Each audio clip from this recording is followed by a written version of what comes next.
Dobre, pani pana. Dzisiaj chciałabym podzielić z wami przepisem na smażony makaron mie goreng indonezyjski. Makaron kupiłam w sklepie Prim.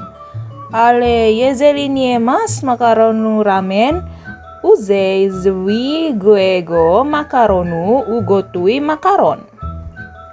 Czego potrzebuje tu sałatka, zielone cebule, marchewka, pomidor, drobno posiekaj, smażyć czosnek.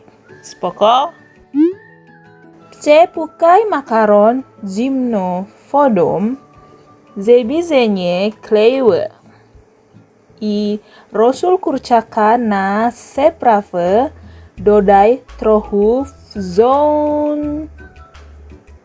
wrzątku. Włącz piec, dodaj trochę oleju i pozwól mu się rozgrzeć. Użyj dowolnego mięsa kurczaka, wieprzowiny, wołowiny, jaki masz, użyj tego. Mięso usmażyć, dodać sól i pieprz, a następnie jajka. Następnie podsmażyć sałatkę, również czosnek, marchewka. Nie zapomnij dodaj soli. Spoko?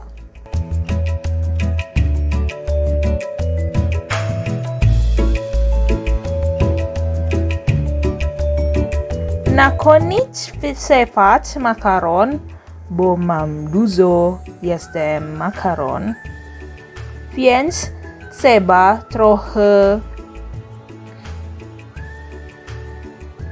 czasu na dosolenie. Nie trzeba gotować tylko jednej porcji. Zalać bulionem, a potem pomidorem ciągle smażyć. Dodaj pieprz, ale jeśli lubisz.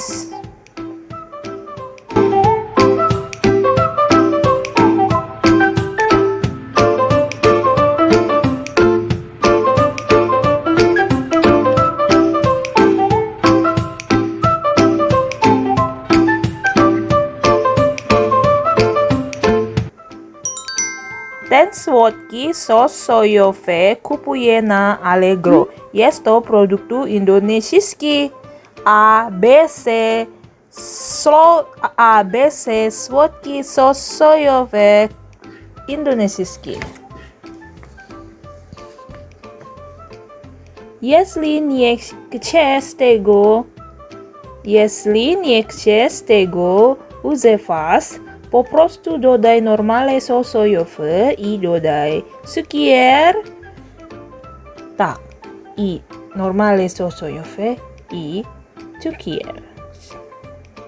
Ale soja ABC indonezyjski ma w smaku tradycyjny, przyprawy indonezyjski smak.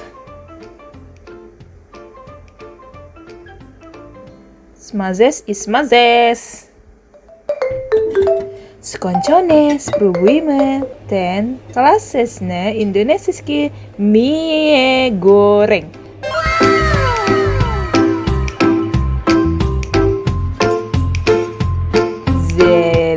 Zjedz wami w sposób jak zrobić. Daj mi znać, jeśli spróbuję. Spoko. Dziękuję, do widzenia.